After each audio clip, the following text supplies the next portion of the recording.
子明，今日到你啦！我哋3個都考晒啦。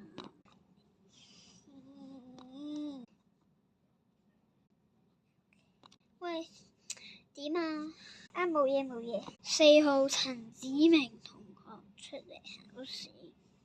那我不會說，算啦，我直接去講啦。老師開始啦。有一日強行下嗰時俾蕉皮先生，咁佢咧就跟住媽媽見到之後就講啦：阿仔快啲起身啦，冇事啊嘛。跟住阿仔我好痛啊隻手，跟住媽媽帶咗佢去睇醫生，醫生就話佢隻手受咗傷要打石膏。跟住之後強聽到之後有啲驚。第2日可欣幫阿豆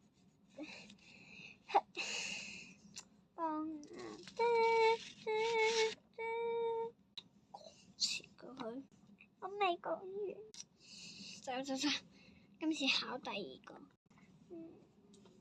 我考5號，今日時間好多啊。5號陳子，老師開始啦。OK。有一日，阿小明咧，咁佢咧行下嗰時，俾一嚿垃圾整到佢跌咗，跟住媽媽就話：冇事啊嘛，明仔。